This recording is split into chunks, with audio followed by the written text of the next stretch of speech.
What's up, Digidestins? This is Kyle D, better known as RideMyAvatar, and today we're going to be going over none other than a Minervamon deck profile. This one is a little more close to my heart because it is the Olympus 12s, and the Olympus 12s is one of my favorite Digimon set. So, without further ado, let's dive into the video and talk about it.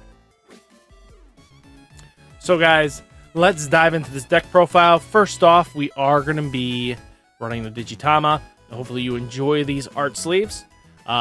This is from my store on the Etsy shop. You can find the link down in the description. Hopefully you guys check it out. And we got Demimera on deletion, draw one card, then trash one card in your hand. This card is so important in the format. It's not even funny because this is Purple's best Digitama. I don't want to say anything else much too about it. It's just, there's no other draw card like this. Yes, there are trashers and stuff like that, but outside of that, this is just the go-to. So hopefully you guys decide on the eggs. That's the one you want to go with. Not a terrible choice. Next, we are playing 4 of the Bt-10 Gabumon. So on deletion, draw 2 cards, then trash 1 card from your hand. So this card really does help out. It accelerates our plan. We want to get to 10 or more as soon as possible, so it's very beneficial for this. Next, we are playing 3 Psychmon. Psychmon is basically the answer to Crossheart, Crossheart, and Blue Flare, Death Axe, Death Axes, and then, the good stuff of Guess Who? You know who? Dark Knightmon.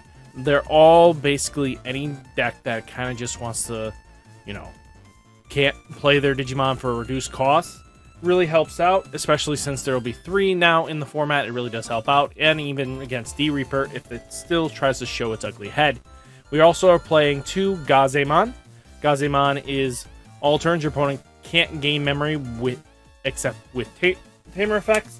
Being able to shut down the memory boosts really do help out, and or any crazy memory gain shenanigans your opponent might be playing. Then we are playing 2 Elecmon. Elecmon is for just in case they get a Gazi out, you need to be able to get rid of it as soon as possible, and it's the best way, especially if you know they might be playing them. You can set this up in raising and make sure you just go pop it when needed. I think this is a very solid Digitama lineup. What do you guys think? I think Elecmon is very needed this format. And that is our rookie lineup. Next, let's move on to the champions. So first off, we will talk about none other than 4 Eismon Scatter Mode. Main reason for this is it's on deletion, draw 3 cards, then trash 2 cards from our hand.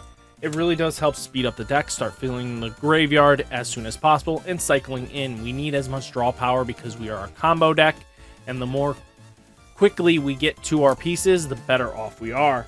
Then we are playing 2 starter deck Devimon. This card is straight up just blocker, and then it's lose 2 memory when attacking.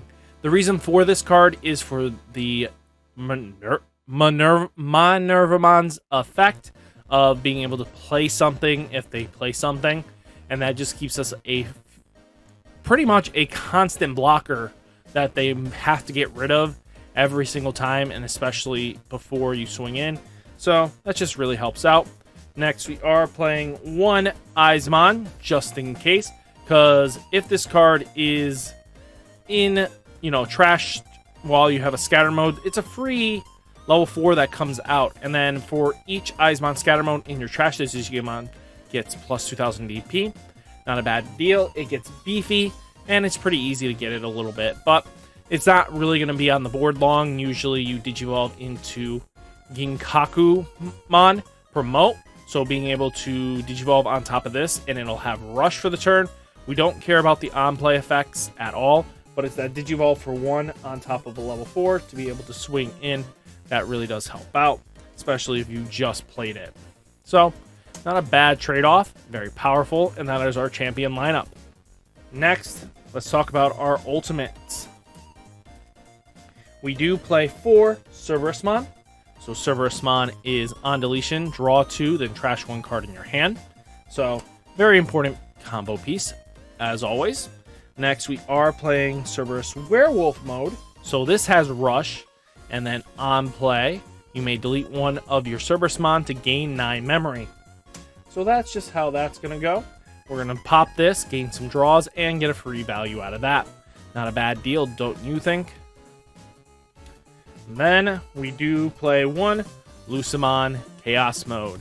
So this card is just so while we have, you know, some way of popping your opponent's Tamers or level 6 or lower Digimon for its on play. It's not a bad trade-off. It's a very powerful Digimon in itself. So, not a bad deal there. Now let's get into the level 6s. First off, we have Minervamon. So this card has Retaliation. So it's not terrible there, but when Digivolving, when your opponent's turn, sorry, not when Digivolving, opponent's turn, when your opponent plays a Digimon, you may play one purple level 4 or lower Digimon from your trash without paying its memory cost. Any on plays do not activate, so it's at least semi-fair, but on deletion, if your opponent has two or less Digimon in play, you may play one purple level 5 or lower Digimon, or one Minervamon from your trash without paying your memory cost. So, what's really nice is that it also doesn't negate on plays, which really helps out because what you're going to do is get this popped, and if you have a Cerberusmon underneath with one of the Revival from Darkness, you're going to be able to pretty much go like this. So basically what you want to do is have that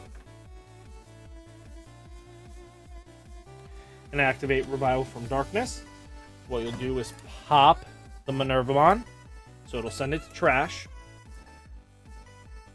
Then what you're going to do is, with the effect, play Cerberusmon here, because no on plays activate, but Minervamon activates. You'll play Cerberus Werewolf mode from your trash, popping this. Basically, 4 on that 4 cost, you gain 5 memory, and you get some extra draws in. Not a bad trade-off, if I do say so myself. So, just something to think about while you're building this deck, is how the combo is reached and how you win with it. And I'm just excited for a very powerful Olympus 12 Digimon, finally. It's been a hot while before we've had any, and I think it's good to see them because they are supposed to rival the, you know, Royal Knights. So it's just really helpful for it, and I love the Olympus stuff. We have Lilithmon for the loop shenanigans. So when Digivolving, if you have 10 or more cards in your trash, you may return up to 2 purple options from your trash to your hand, and then your turn, when you use an option, gain 2 memory. Very powerful, very useful. Then we do have one Avenged Kidmon. So this card is really straight up just he can come in for a reduced cost, but being able to cycle back all your options, especially if you get close to decking out, it's sometimes good because it can also lead to your opponent losing out in certain pieces, and it just extend your plays a lot. And then we do play one Junomon. So this card is when Digivolving, trash 3 cards from the top of your deck, then return 1 Digimon card from your trash to your hand. This helps you get key pieces back, and it's another Olympus 12. So I'm glad we kind of get these, and it's just very powerful. I think it synergizes really well with the deck, especially because sometimes you need ways of getting your pieces back. You don't always have, you know, cards that can just do that. We do have Calling from Darkness, but it's not always guaranteed to have. And then we do play one level 7, and that is Death Xmon. So this card is just straight up gas. Come on. When you would play this card, reduce the play cost by 3 for each of your opponent's Digimon and Tamers in play. On play, when Digivolving, Digivolve 1, all your opponent's Digimon, then with delete all your opponent's Digimon with a level 4 or less Digimon, and then at the end of the opponent's turn, delete all your opponent's Digimon with the lowest play cost. It helps board control, and especially if they try to go wide, you can punish them for it. Not a bad trade-off. Now let's move on to Tamers. We only have 2. 1, Analog Youth, because the reason for this is it helps mill, search out pieces, and when we start popping our Minervamon, we can at least regain some memory. It can make it so that now that's a 3 cost. Even though we're going to do the Cerberus Werewolf mode combo, it's just really nice to gain some added value. And then we do play 1 Mad Ishida start of your turn. If you have 2 or more less memory, set it to 3. And then being able to return a purple option really does help out. That is our Tamers, only 2. Because we don't actually need to worry too much about memory because we're just going to play through it. Next, we are playing 3 Revive from the Darkness. So this card is basically the backbone of the deck. Delete 1 of your purple Digimon, then you may play 1 level 5 or lower Digimon card from your trash without paying its memory cost. Any on-play effects of that Digimon with that effect do not activate. So, being able to control really does help out. Then we're doing 2 Dead or Alive. This really helps out for a free Lucemon in certain plays, but also play 1 level 5 Digimon card from your trash without paying its memory cost. If you have 10 or more, you may play 1 Lucemon instead. But this is just straight up, so even if they hit this in security, means we could get a free Lucemon if we're at 10, or a free level 5 that has an on-play that does activate. So it really does help out. Then we do play 2 Purple Memory Boost. This card, it just helps searching out more pieces, checking the top 4, place 1 Digimon card among them to your hand, place the remaining cards at the bottom of the deck in any order, and then gain 2 memory. 2 Jack Raids. Nastier Hammer Spark once you get past 10 and going like 20. And then security, it's just gain 2 memory. 1 Death Claw just to help remove threats that your opponent might set up. Then we do play Back for Revenge. Back for Revenge is really nasty because 1 of your Digimon gains on deletion. Play this without paying its memory cost. Any on-plays don't activate. But that doesn't matter to us. Being able to recycle our Minervamon afterwards really does go a long way. And then finally, 1 Calling from Darkness. This card is super important because delete 1 of your Digimon, return up to 2 purple Digimon cards from your trash to your hand. Being able to gain 2 pieces back. And the funny thing is, you need to pop something if you have something on board, but as long as you have the purple source, you don't have to, pop something. Not a bad trade-off. But that is our option lineup. We have a pretty heavy, decent lineup here. What do you guys think? Let us dive into the value of the deck, and let's talk about it. Players that want to just go all out for their deck can. So first off, let's talk about it here. We do have Demimera from Bt-10. It actually has 3 listings. The lowest is $3, so it's looking like a $12 card for you guys to pick up. If you want to go max rarity, it's like a $15 card. You're close to $60 for a full play set.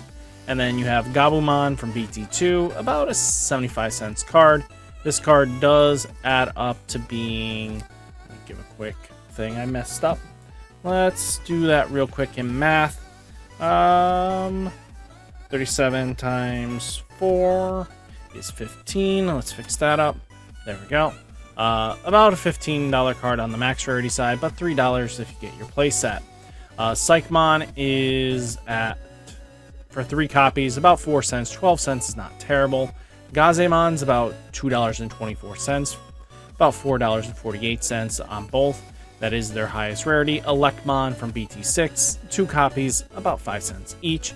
So about 10 cents total for that. Icemon Scatter Mode is $14 to $37 in range. So it gets a little pricey, about 56 cents for $148.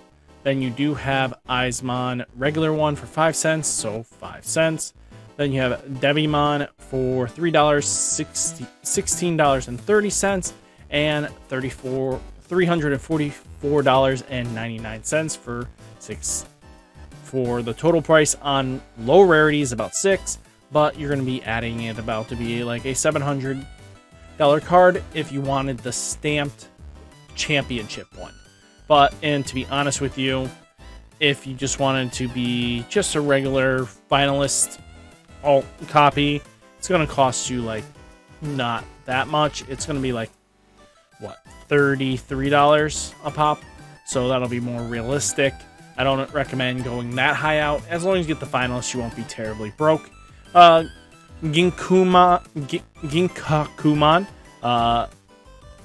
promote is about 15 cents, but 30 bucks for its stamped. Cerberusmon's about 2 cents. Cerberusmon Werewolf mode is 69 cents, about $2.76. Looking like $120 on the max rarity for their pre-release stamp, and that's not really overly foiled. Lucemon Chaos mode, $38 and $48 respectively for their alternate arts, compared to its regular art. Recommend just going straight into alternate art anyway, because that $10 difference is not that big of a deal once you're getting into it. Minervamon, these are estimated on release. I'm gonna guess it's gonna be like a $3 card, and then its alternate art should be like $25. If not, it might be a little bit more, but we're gonna go 12 and 100 for its max rarity build. Lilithmon is, if you have won the Winners Cup for the Digifest, you have basically a $10,000 card, but realistically, we're not going to be paying $10,000 or even close to that. So its alternate art is about $43. So, and then $17 for its regular art. Not a bad trade-off. Junomon's about 9 cents. It's going to have a alternate art coming, so expect that to be like a $10 to $15 card there for max rarity. Avenged Kidmon's about 5 cents, but 14 for the max rarity version. That is the pre-release stamp. Death Xmon is $64 for its regular art, but $90 for its alternate. Then you have Analog Youth being $1.75 and then $60 for its alternate art. Matty Shida is $3.75. Then you do have its box topper for $5, like $6. Not terrible. And then you have Revival from the Darkness from Bt-10. It's basically 5 cents for your 3 copies, so 15. But then it's like 144 for that pre-release stamp. So that's going to run you at least about 218 for that. Dead or Alive is about 5 cents or $5. You know, for 2 copies, 10 cents, and then $10 to 14, basically $11. Jack Raids, about 22 cents, so 44 cents. Purple Mem Boost, you know, it's going to be 49 cents, basically roughly 50 cents, and then $7.29 for 2 copies, so that's not terrible. Excuse me, that should be, let's go 15, there we go. And then Death Claws, 37 cents. Calling from Darkness is $1.50, but $50 for its max rarity pre-release stamp. And then Back from Revenge is 20 cents. So, all in all, the low rarity, nothing that's going to break the bank, about 170 bucks. Expect that. So that's not terrible for you to get in. The only thing really that's gatekeeping you a little bit is going to be the Death Xmon. So that's going to bring you to a whopping, if you remove the Death Xmon and don't care about it, it'll be like $100 really to build this deck on the low rarity budget. But max rarity, even if you took out the $90, it's still almost $1,000. So at that point, if you're spending to max rarity of the deck, you're looking at a good whopping price here. So guys, what did you think of the deck profile? Let me know down in the comments anything you're excited for in Bt-10. Let me know, and hopefully you guys enjoy the video. Stay safe, stay healthy, and I'll catch you in the next one. Peace!